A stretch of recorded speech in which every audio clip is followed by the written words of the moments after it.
The movie we're watching is an Amazon Prime original based on an internationally best-selling book series, which definitely means it's good, right? The answer is no. But somehow I watched all of it. And now I dragged you into this mess with me. So buckle up. Today we're going to break down My Fault London, compare it to the book it's based on, and ask the real questions. Why do so many fanfics turn into blockbuster movies? So the story starts with our girl Noah, and she is moving to Jolly Goat, England to meet her mom's new husband. Now, moving to a new country, it sucks. Leaving your friends behind, double sucks. But the biggest red flag here is that she's never met her new stepdad. She doesn't know what he looks like, doesn't know what he does for a living. All she knows is that she exists and that he has a son. I hope you get to meet Nick this morning. Or maybe tonight at the gala. The golden boy? Well, if you and William hadn't eloped, then we would have met already. Okay, how in the year of our Lord and surveillance capitalism savior has she never seen a single picture of these people? Not one blurry Facebook, Instagram post, not even a LinkedIn profile picture from a conference. Did her mom move in with a man in witness protection program? Anyways, she pulls up to this guy's house and holy tax bracket, this man is rich. I'm talking I have 1 billion full-time house staff members and a garage full of expensive cars type of rich. Oh, and of course, he has a pool and Noah sees it because a group of teens her age just emerge from it like it's a teen drama intro from 2007. Very Baywatch of them. And Noah, he is clearly checking out a certain someone.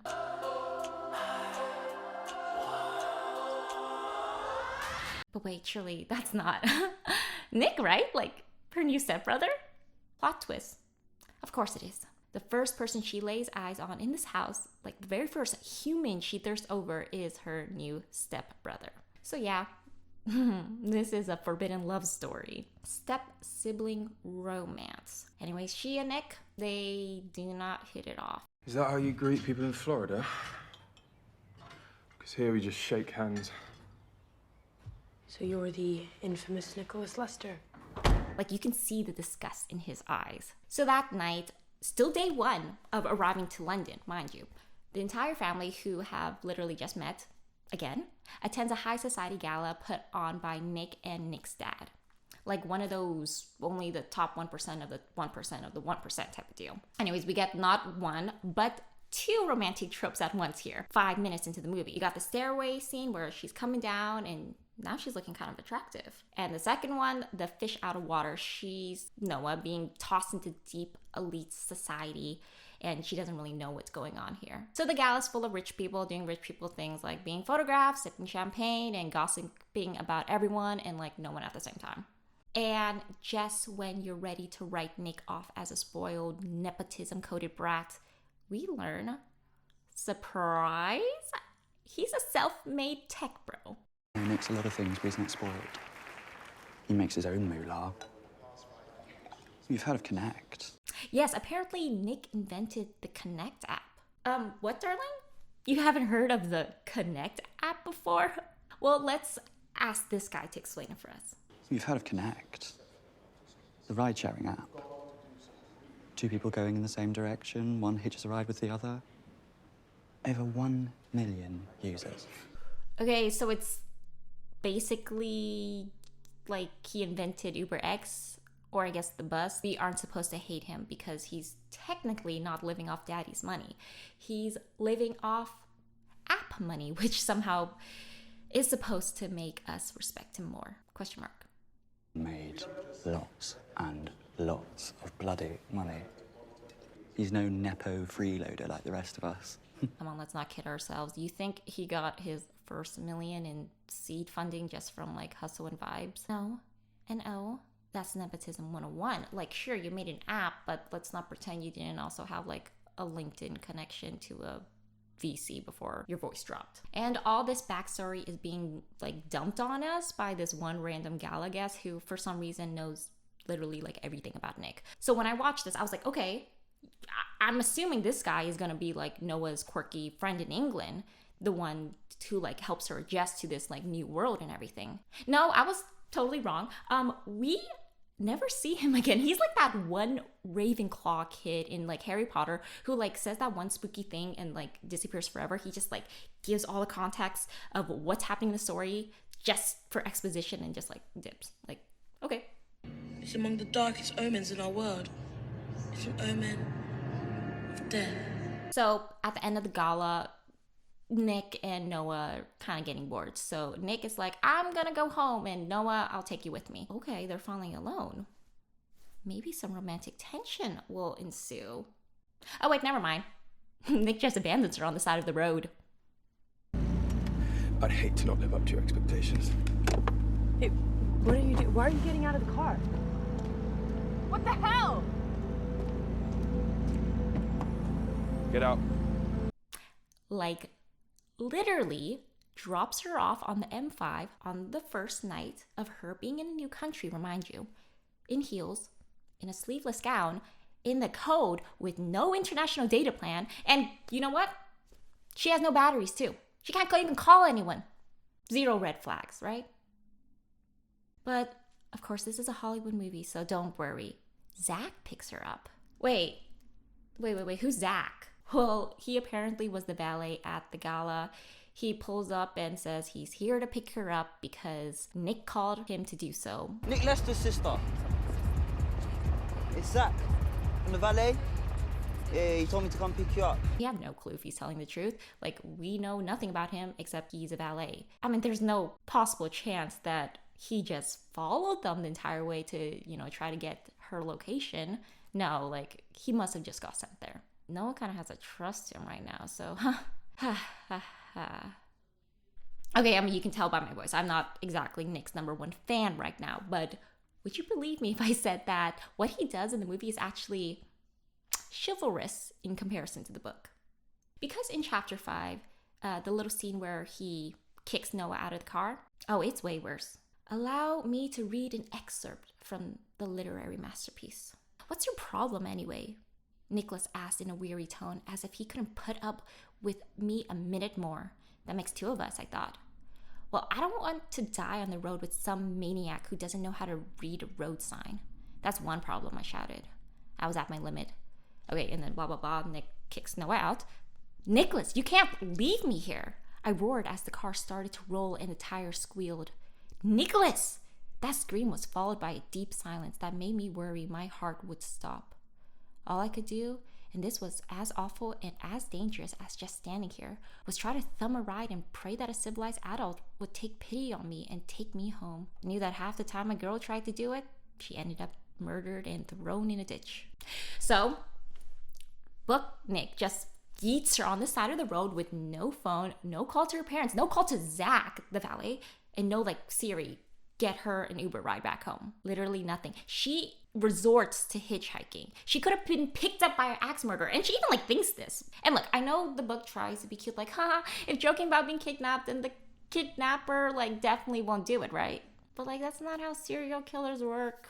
I cannot emphasize this enough. Please do not do this. This is not quirky. This is not romantic. This is an opening scene of a true crime podcast. But, miracles of miracles. The random guy who picks her up just so happens to know Nick in a city of 5 million people. Anyways, both Book Noah and Movie Noah end up at this party where we learn that Nick's kind of a rich bad boy. So the next trope we get is that he has a secret double life. That's right, Nick doesn't only like to be rich. He also likes fast cars and dancing half naked.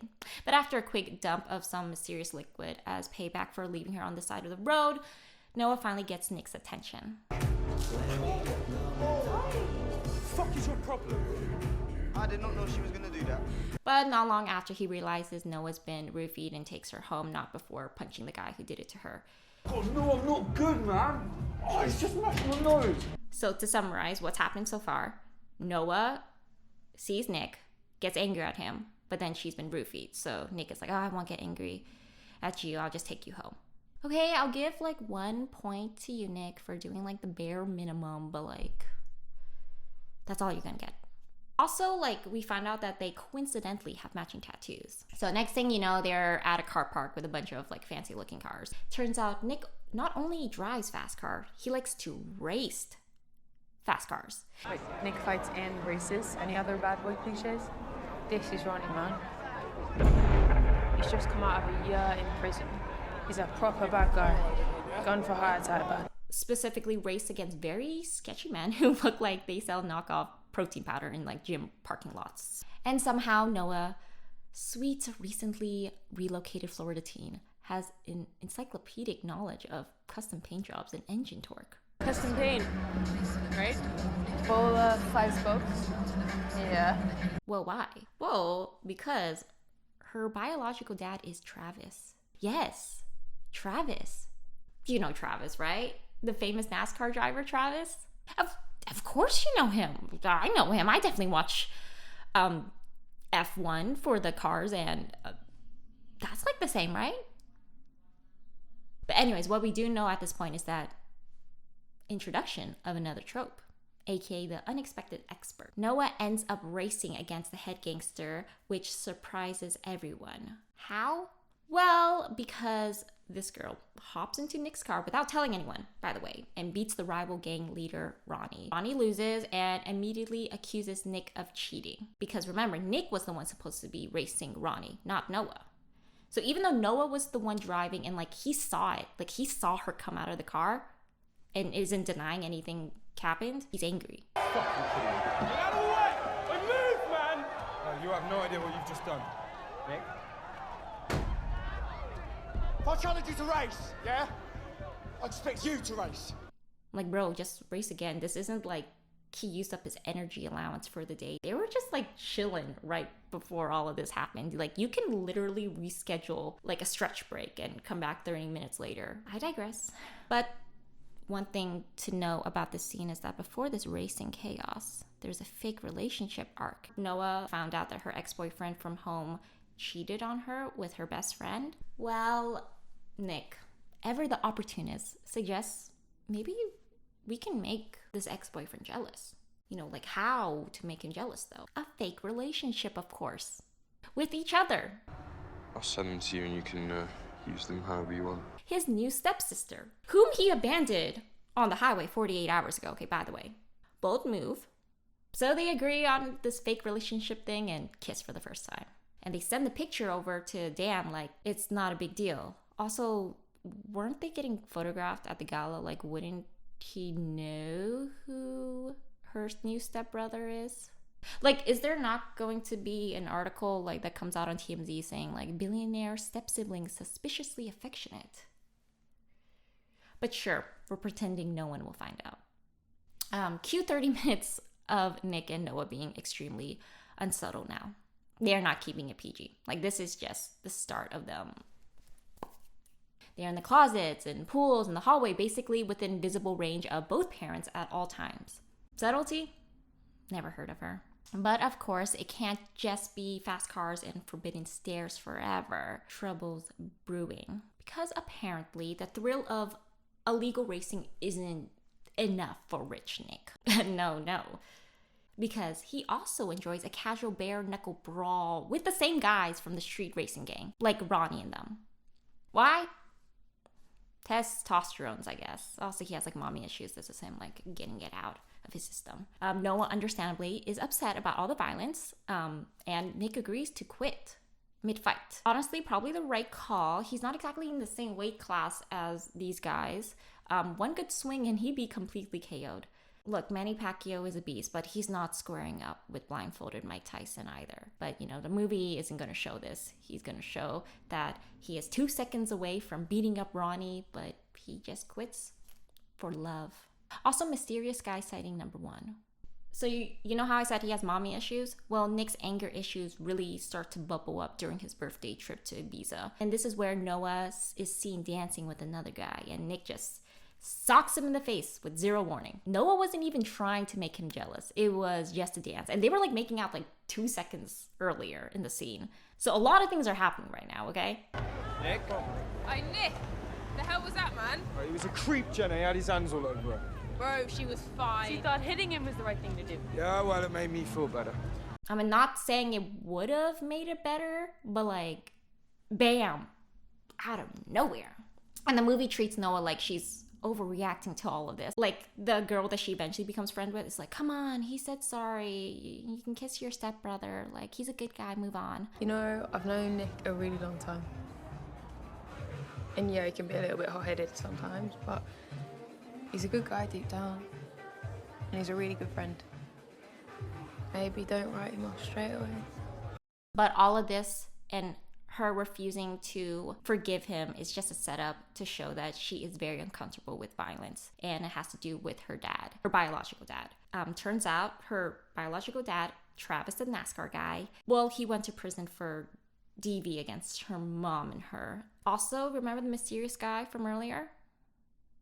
Yeah, that is Travis, her bio dad. So he's like stalking them. Okay, what's gonna happen? Well, 5 minutes later, he kidnaps Noah. Like full ransom situation. Ronnie Burns, you know him? Yeah, we know Ronnie. And he's working for Noah's father, Travis McKay. That's Noah's dad. Okay, for the last like 10 minutes, I've been saying a lot of things. So let's recap a bit of what has happened so far.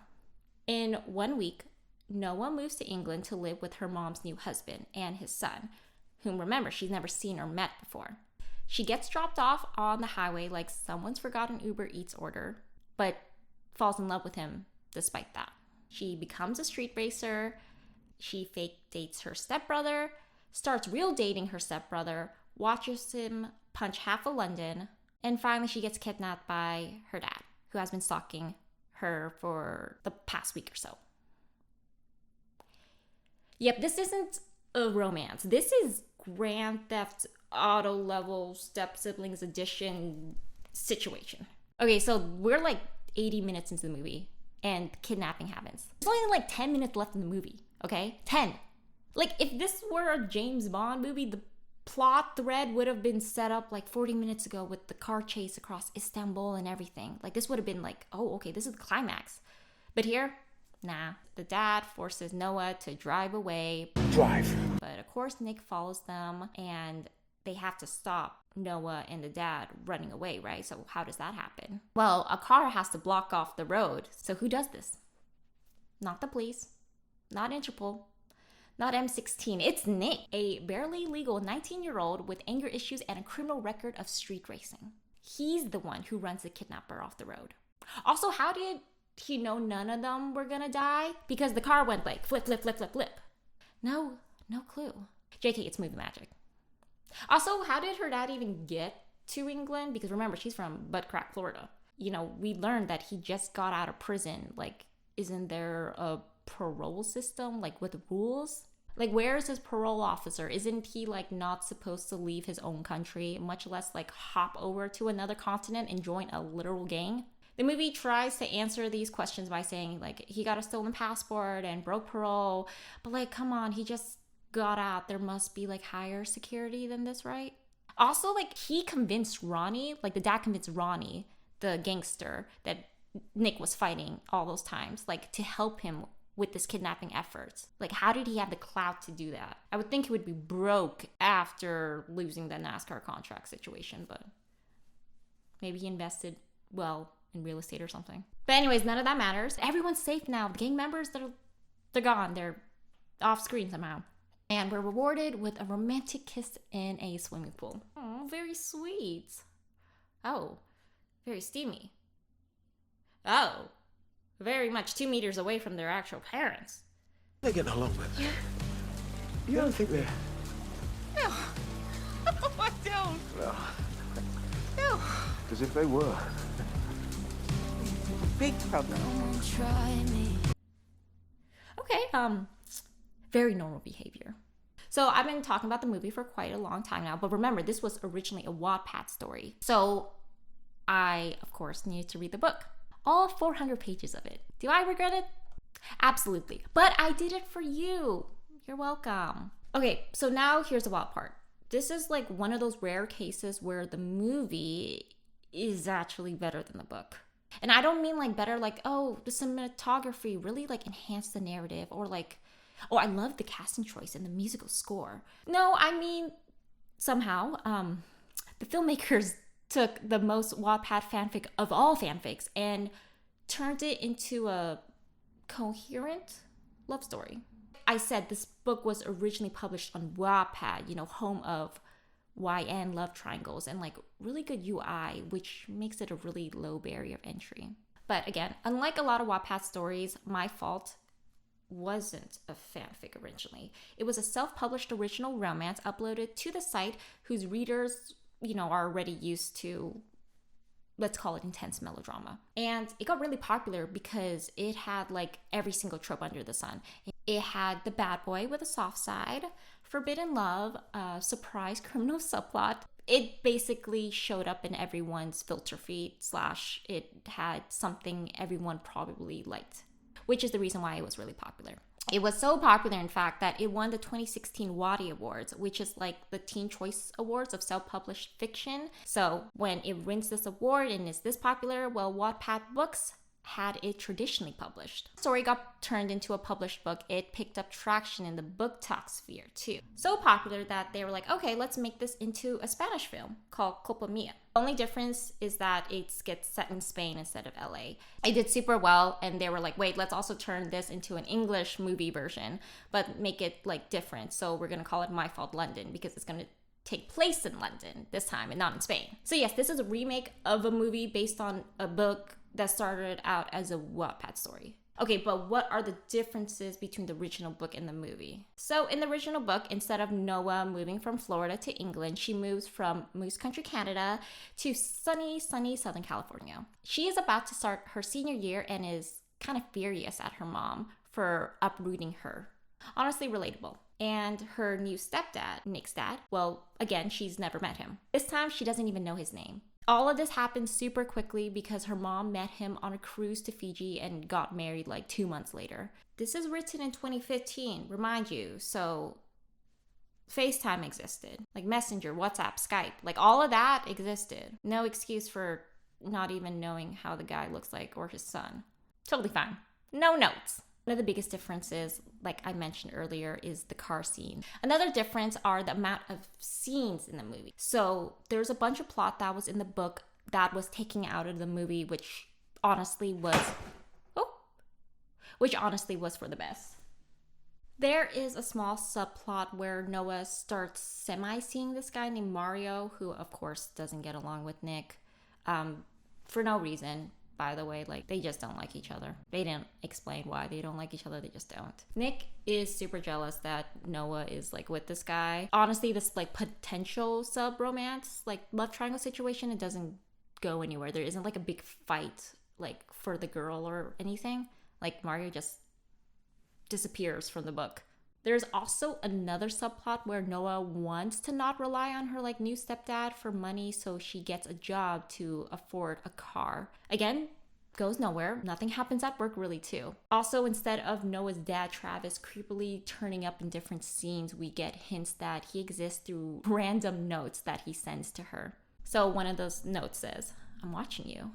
You shouldn't be here. You shouldn't have ever come. P.S. Good luck at your new school." So yeah, lastly, Noah goes to school in the book. That's it. So good that they got rid of all of this, because like that one punch to the guy at the B-Day party in Ibiza like just showed Nick's jealousy in like 1 second. Like they didn't need all the other subplots going on. And also without all the filler stuff, they had time to add the Nick being a self-made tech bro, which I guess gives more character development to a story. But how about the character personality differences? My camera overheated and I'm so sweaty. Oh my gosh. So I'm just gonna wear like this. I hope that's okay. So yes, what about the character differences? The main difference is that Noah and Nick are way more hostile to each other throughout the book. Like, the banter isn't cute. Here are some quotes from the book. This is from chapter 2 where they are meeting for the first time, okay? This is also in Nick's point of view because in the book, every other chapter like changes point of view. So it goes like from Nick, Noah, Nick, Noah, Nick, Noah type of situation. Okay, anyways. So it says, "Noah," she replied contemptuously. "My name's Noah." It was funny how she scowled at me. My new stepsister seemed offended. I didn't give a shit what her and her mother's names were. But I had to admit that at least I remembered her mother's. "Isn't that a dude's name?" I asked. knowing it would bother her. No offense, obviously. I added when I saw her honey-colored eyes open with surprise. It's a girl's name, too, she answered a second later. I watched her look at me and then at Thor, my dog, and I couldn't help laughing. Probably your limited vocabulary doesn't include the word unisex. Okay. Another example of this is in chapter 15, where it is in Noah's point of view, and they're in like the car racing garage, like that scene. What's up with that, Freckles? I rolled my eyes at that damn nickname he'd given me. Well, let's see, I said sarcastically. Since I got here, all you've done is talk bad about me, threaten me, stranded me in the middle of nowhere, act like a horn dog, and, oh, I forgot. Let someone drug me. I counted these episodes off on my fingers. So now it's my fault that your asshole's boyfriend cheated on you, he said, letting me go and observing me as if he found the whole thing funny. And lastly, in chapter 30, this is in Nick's point of view, and this is where he stalks the man dancing with Noah in Ibiza. Sitting in the booth, I could see Noah dancing with a much older guy. She was damn sexy when she moved her hips that way, and it was pissing me off that she seemed perfectly happy to dance with any dude who wasn't me. I downed my fourth drink and walked over to her just as the guy she was with pulled her in close and planted a kiss on her lips. Right away, I saw red. I pushed Noah away and grabbed the fuckhead shirt. Next thing I knew, I was on the ground exchanging punches with him. I didn't care. Seeing his body that close to Noah had driven me insane. "Nicholas, stop!" shouted a voice too familiar to ignore. "Are you out of your mind?" she shouted, incensed, hurrying over and shoving me. What did she have to be pissed off about? I yelled at her. "You like that, when some guy feels you up in front of me?" "I was dancing," she shouted. "Dancing!" I tried to suppress my desire to shake her as I walked close and asked, "And you let him kiss you too?" I couldn't control myself anymore, and I was too drunk to think about the consequences of my words as I continued. "If you're going to let any jerk-off who comes along put his hands all over you, then you should drop the good girl act, walking around with a stick up your ass like you're some kind of nun." So a little bit more hostile. Another difference is that Noah's mom is less annoying in the movie. We're told over and over and over again that they're so close, like in the book, like Noah and her mom. So in chapter 1, Noah says, "I still can't understand why you won't let me stay," I said, trying to convince her one last time. "I'm not going to miss out on your last year in high school. I want to enjoy my daughter before she goes away to study. I told you 1,000 times, Noah, you're my child. I want you to be part of this new family. For God's sake, you really think I'm going to let you go that far away from me without a single adult?" she answered. My mother didn't understand how hard this was for me. She was starting a new life with a new husband she supposedly loved, but what about me? Also in chapter 3, "Let's see if you can get this through your head, Mom. I don't want to go to dinner with you and your husband. I have no interest in getting to know his spoiled demon of a son, and I'm certainly not getting dressed up for it." I tried to control my overwhelming urge to take her car and drive off into town. "Stop acting like a 5-year-old. Put on your clothes and come to dinner with me and your new family." Her tone was harsh, but when she saw my expression, her face relaxed and she said, "I'm not asking you to do this every day, just tonight. Please, for me." So in summary, her mom uproots her daughter's life, forces her into a new family dynamic, doesn't notice any of the tension, scolds her publicly, and somehow is still presented as a good mom. You can't just say she's amazing if her actions say otherwise. Another thing is Noah and Nick's age gap. There is a larger age gap in the book. In the movie, Noah is 17 and Nick is 18, but in the book, Noah's 17 and Nick is 22. It doesn't sound that bad, 1 versus a 5-year age difference. But if you just came out of college, you're thinking about applying for your first job and grad school because the economy is terrible right now. You're not trying to hook up with high school seniors. That's just a little weird. Another difference is that Nick is just rich in the book. That's it. Unlike in the movie where he's a tech bro who built an app and is somewhat self-made, book Nick is just a classic spoiled rich boy. No ambition, no side hustle, just drag racing for fun and punching guys at parties. Lastly, the final difference is the reveal that the mysterious guy is Travis. In the movie, the reason why he kidnaps Noah is for blackmail and extortion. He wants to get money from her new stepdad. But in the book, the reason he does this is because he wants revenge against her. because Noah testified against her dad in court. Her dad literally blames her for him going to prison. So instead of sending threatening notes because he wants money, he does it because he's holding a grudge against his teenage daughter. Full villain origin story type of situation. But I guess with all this said, what's the point of a book filled with so many cliches? Every single trope under the sun is shown in like 10 seconds and like breeze past. How did this even become a trilogy with 2 movie franchises? Yeah, there's 2 more of these. And the second My Fault movie, My Fault London, is being filmed right now. At this point, it's just a book for preteen girls. I actually say that with love because if I read this at 13, I would have been obsessed. Because like the drama, the forbidden love, the hot guy who would like literally crash a car to save you. It hits that very specific tween girl fantasy of being like misunderstood, overlooked, and then like suddenly being chosen by a mysterious guy who like only opens up to you. It's so cringe, but y'all, like if you have read any fanfic in like middle school, this is like another one of those, like a walk in the park. A lot of these like no-nos just didn't seem as deep as a 12-year-old, like leaving her on the side of the road, like whatever, because you can't really think about the consequences. Preteens also have like just enough attention span to get through a scene, a page too, so you kind of have to keep it interesting, hence like a new location, a new trope being added every other chapter. The only caveat is that it's a bit weird that the book was written by a full-grown adult and touches upon adult themes. It's not catered to the preteen audience, but inevitably preteens will be the one probably reading it up. So movie review time. Honestly, slightly better than the book. I give it like a 2 out of 5 stars. It hits every beat you expect from a teen romance drama, from the warm tone like cinematography to the Pinterest core fashion that looks straight off the racks of like Shein and Princess Polly. Seriously, the bobby pin budget alone must have been wild. Adding in the fast cars and rooting rich boys, like what more do you need? They do include some scenes from the book that I wished were axed or developed differently. So I didn't include this in the movie summary because it honestly isn't relevant at all to the point. But surprise, Dan, the ex-boyfriend who cheated on Noah, actually shows up in England. Surprise! Are you surprised? At one point. This happens in the book too, but I felt like they shouldn't have even included this in the movie. He comes up and says like, oh, I'm so sorry for cheating on you and like I want you back and everything. Noah, please, look, I made a mistake, okay? Never, ever again. Trust me.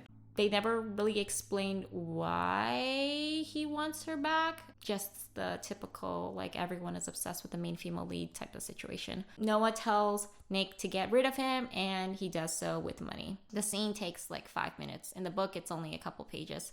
So there's really no reason for this scene to happen. I guess it's to try to say that, oh, Nick actually cares about Noah now. Wait, is that the guy from the photos? It is, isn't it? But I felt like they could have spent more time developing Noah and Nick's relationship besides the physicalness of it.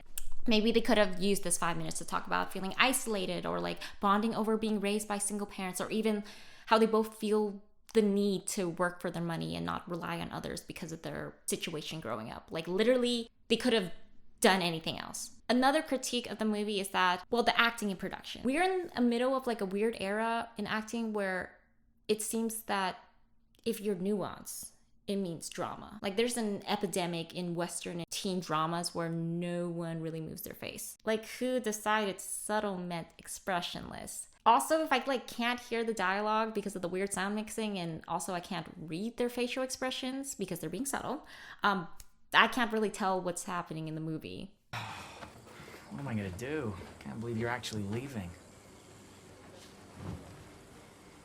I know. Wait, have you got...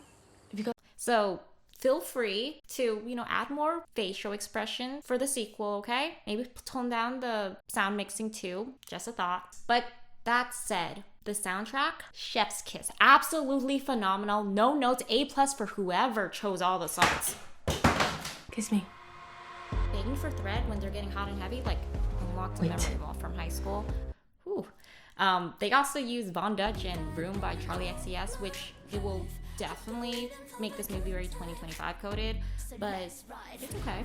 It matches the theme. It fits perfectly in the scenes, and bangers. Okay, review for the book now. 0 out of 5. But also, I get it. It was originally on Wattpad. It's catered to younger audiences who wants these tropes, the enemies to lovers tension, the rich bad boy, the jealousy plot lines, the big misunderstanding. If you grew up reading fanfics like after, or literally any fanfics for that matter, this is just another one in another font. There's an audience for this, and that's fine. But just because it's for teens doesn't mean it gets like a free pass. Because with the examples I've shown earlier, the characters are a little much. Remember, the book tries to cram in every trope imaginable. Again, here they are. Step-siblings, forbidden love. Enemies to lovers, soulmates, with the matching tattoo situation. The fish out of water, aka Noah moving to the UK or LA in the book, with no friends and has to rely on Nick to get around. The rich versus the poor situation. Staircase dress reveal. The female lead mistakenly thinking that a relative is the rival's crush. The ex cheats on the main lead, then the ex turns out to be a jealous person. And of course, a car chase with the male lead saving the day. So, final thoughts. This isn't a Pulitzer or like Oscar worthy material situation, but it can be a fun time. It's the kind of thing you watch with like your friends during like a chill night in, face mask on, snacks out, laughing at like the wild plot twist type of situation. If you go into it knowing that it's basically a glorified like Netflix budget type of fanfic situation, it's gonna be fun. Did I personally have fun watching this? Yes, I kind of did. Will you? Again, if you lean into the chaos, absolutely. But if you'd like to see more from me, click on these recommended videos here. I really, really, really appreciate anyone. I mean, like literally anyone who got through to the end of this video. I don't know how y'all do it because I barely did. It's very hot in here. Oh my gosh. But for the few that did, I hope you'll have a great day. Again, I appreciate you all. Anyways, bye.